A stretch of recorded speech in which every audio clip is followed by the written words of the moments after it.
তোমাদের সাথে আজকে আবার একটা নতুন ঝটপট রেসিপি নিয়ে হাজির হলাম। হ্যালো এভরিওয়ান, আসসালামু আলাইকুম। যে যেখান থেকে আমার ভিডিওটা দেখতেছো অবশ্যই ঝটপট করে কমেন্ট করে জানাবা, আর সবার জন্য আমার অনেক অনেক ভালোবাসা রইল। প্রথমে আমি দেখো এই পিঠাটা বানানোর জন্য আমি ময়দার গুঁড়ো নিলাম, আর সাথে দিয়ে দিচ্ছি পাউডার দুধ, আর এইখানে আমি চিনি দিয়ে দিচ্ছি, সাথে স্বাদ মতো লবণ, বেকিং পাউডার, ইস্ট, তারপরে বেকিং সোডা, সবগুলো দিয়ে হাত দিয়ে ভালোভাবে ম্যাশ করে নিতে হবে।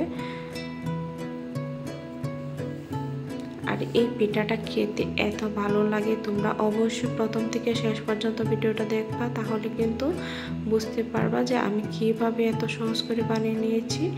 আর এখানে কিন্তু আমি সয়াবিন তেল দিয়ে দিচ্ছি, আর অবশ্যই তোমরা হাত দিয়ে ভালোভাবে আমার মতন এভাবে ঢেলে নেবা তেলটা। আর যে আমি ডোটা করে নিচ্ছি সেভাবে। আমি ইউটিউবে নতুন এসেছি, জানি না আমি কিভাবে তোমাদের সাথে কথা বলবো, যতটুকু পারছি অবশ্যই আস্তে আস্তে হলো আমি ঠিক করে নেব। আর ভুল তো মানুষের হতেই পারে, সেটাই তো কথা।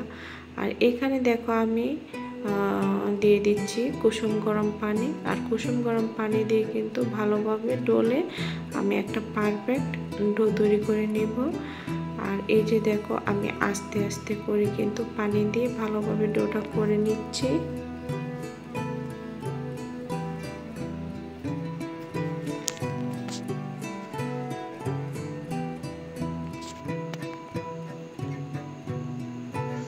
অনেকক্ষণ পর্যন্ত হাঁটতে ঢোলে তারপরে কিন্তু এই ডোটা পারফেক্টভাবে করে তারপরে আবার কিছুক্ষণ আমি ডলে নিচ্ছি।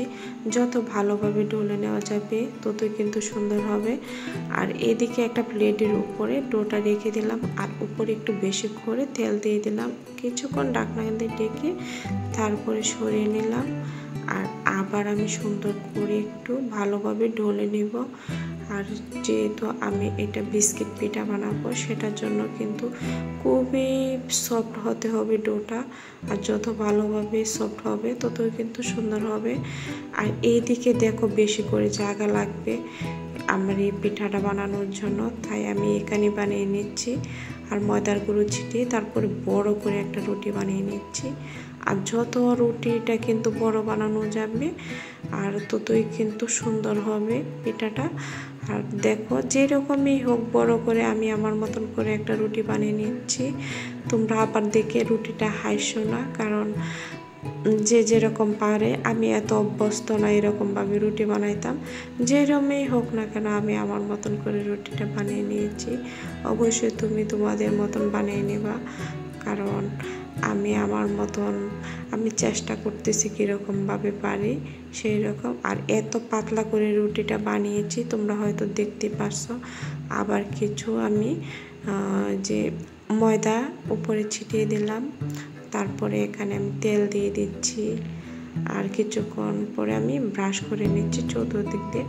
আর আমি কিন্তু হাত দিয়ে ভালোভাবে দিয়ে দিচ্ছি, তারপরে আবার আমি সুন্দর করে আর তেল দিয়ে আবার ডলে নিচ্ছি। একটু বেশি করে তেল পরিমাণটা দিয়ে দিলে পিঠার বাসটা কিন্তু সুন্দর আসে। তারপরে আবার দিয়ে দিচ্ছি উপরে একটু গুঁড়া দুধ, তারপরে আবার সুন্দর করে ভাজ করে করে আমি সুন্দর করে পিঠাটা বানিয়ে নিচ্ছি। আর দেখতে পাচ্ছ এইভাবে সুন্দর করে পেঁচিয়ে পেঁচিয়ে কিন্তু বানিয়ে নিতে হবে। আর এই যে দেখো আমি পেঁচিয়ে পেঁচিয়ে সুন্দর করে বানিয়ে নিলাম। এখন হচ্ছে আমি একটা চাকুর দ্বারাই সুন্দর করে শেপ করে কেটে নিচ্ছি। এই ভিডিওটা অবশ্যই তোমরা নাস্তাটা যখন বাসায় বানাবা খুবই সহজ, আর খেতে কিন্তু খুবই মজা।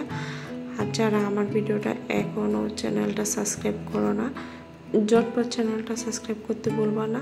প্রতিনিয়ত এরকম সুন্দর রেসিপি পেতে অবশ্যই আমাকে কমেন্ট করে জানাবা। তোমাদের জন্য আমি সব সময় একটা সুন্দর রেসিপি নিয়ে হাজির হই। আর তোমরা কী কী রেসিপি দেখতে চাও অবশ্যই কমেন্ট করবা, আমি তোমাদের জন্য সেই ভিডিওটাই অবশ্যই তোমাদের মাঝে তুলে ধরবো। আর দেখো আমি সবগুলো পিঠে বানিয়ে নিয়েছি। আর এখন আমি একটা ট্রের মধ্যে সবগুলো আমি উঠিয়ে নিচ্ছি। আর নিচে কিন্তু আমি একটু পাউডার ছিটিয়ে দিয়েছি যেন পিঠাটা না লেগে যায় সেজন্য।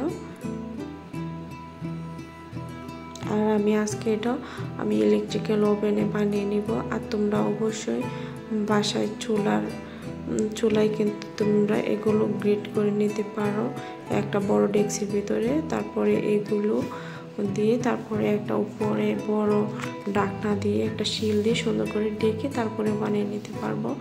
যদি তোমরা অবশ্যই চুলায় কিভাবে যদি দেখতে চাও অবশ্যই আমাকে কমেন্ট করো। আমি একদিন চুলায় কিভাবে তো সেটাও কিন্তু তোমাদের সাথে শেয়ার করব। আর এই যে দেখো আমি ভিতরে একটু কিশমিশ দিয়ে দিলাম। কিশমিশটা দিলে কিন্তু পিঠাটা দেখতেও সুন্দর হয়, খেতেও ভালো লাগে। দেখো আমি ওভেনে গ্রেট করে তারপরে নিয়ে আসলাম।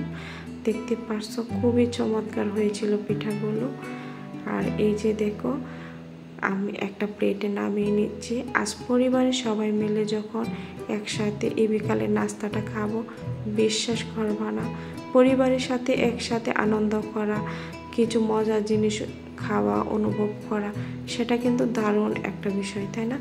আর আমি পিঠাগুলো যখন ওঠাচ্ছিলাম তখন নিজেরই খুব ভালো লাগছিল। মানে পিঠাগুলো এত মসমসা আর এত পুসপুসে হয়েছিল, মানে অসম্ভব মজা ছিল পিঠাগুলো। আর তোমরা দেখে বুঝতে পারতেছো পিঠাগুলো খুবই লোভনীয় হয়েছিল। মাশাআল্লাহ, সবাই অবশ্যই মাশাআল্লাহ বলে যাবা। পিঠাগুলো যদি খুব সুন্দর হয়ে থাকে অবশ্যই তোমরা বাসায় ঝটপট রেডি করে বানিয়ে নেবা। আর তোমাদেরকে আমি বোঝাইতে পারবো না, একটু খেয়ে দেখাচ্ছি যে কীরকম হলো, তোমরাই দেখতে পাচ্ছ। খুবই মজা। অবশ্যই তোমরা যদি আমার চ্যানেলটা সাবস্ক্রাইব না করো অবশ্যই চ্যানেলটা সাবস্ক্রাইব করতে ভুলবে।